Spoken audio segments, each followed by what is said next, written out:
Hello, my name is Sue Vasicek, and I'm posting this video as the second part of your application process for the personal assistant position.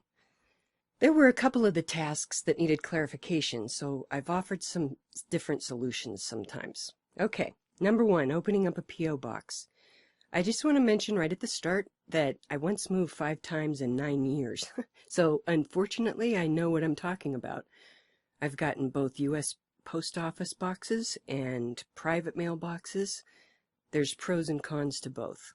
As you can see, if you go with the regular P.O. box, you can't get carrier deliveries, which can be handy. But on the other hand, when you move, the post office will forward your mail. Private mailboxes usually have better hours, less crowded. They're pricier, though. My son has a business-sized mailbox at a UPS store, for instance, and he pays about $132 a year. So just to kind of give you a point of reference for what to expect in case you haven't had one before.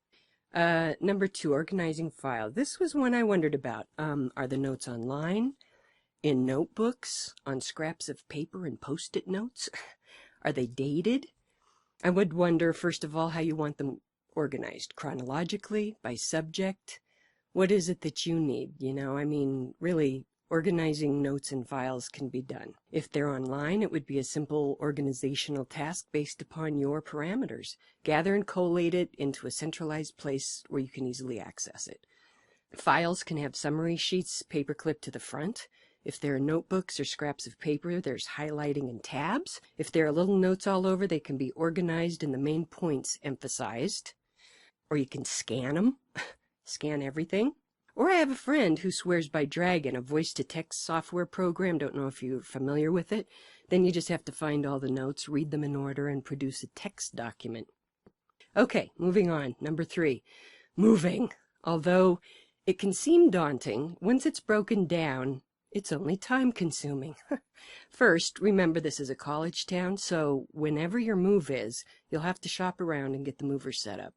If you're buying furniture, I assume the move won't be huge since they'll need the details about that.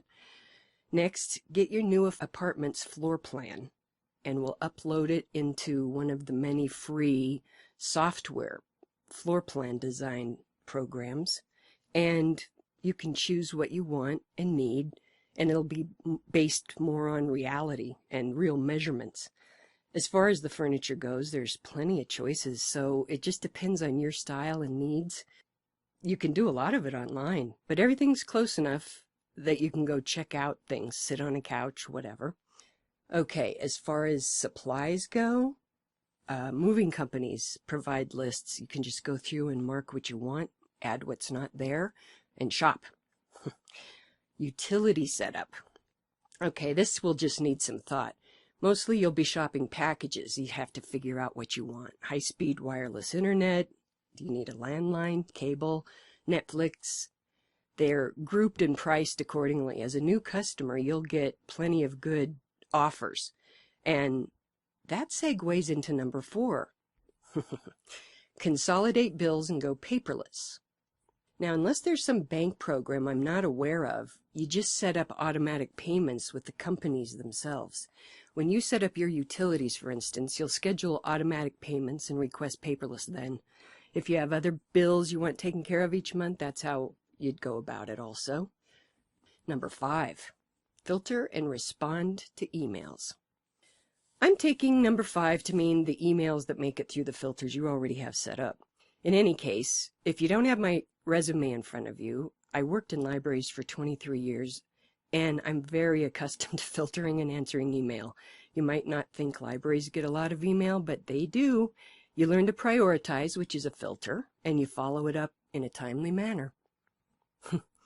I freak my friends out by responding to email promptly. It's just in my nature. So I felt the next 3 tasks spoke more to my writing ability. The actual posting would just mean having access to your dashboard or using one of the many programs that cross-post to social media so you don't have to remember what you posted where. I can tell you I'm very comfortable with writing.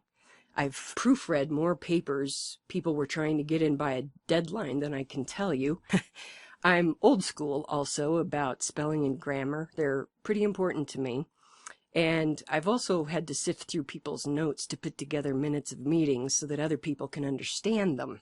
I decided I'd give you the addresses to my first 2 websites, but remember, just read the articles. Pay no attention to the sites. They're learning sites. Number 9, setting up podcasts. Although it's very hard to get people to commit to times, I would have no problem setting up interviews, whether it's calling, emailing, Skyping. I've watched some of your podcasts, so I know that you've got the equipment. Booking travel, I travel, so I feel I have a good thing going with the websites I book through. I subscribe to several, so I get great alerts for fairs in Denver. Yeah, so there you have it. Those are the 10 tasks. They're totally within my skill set, as are any assistant type tasks, because I'm a great assistant.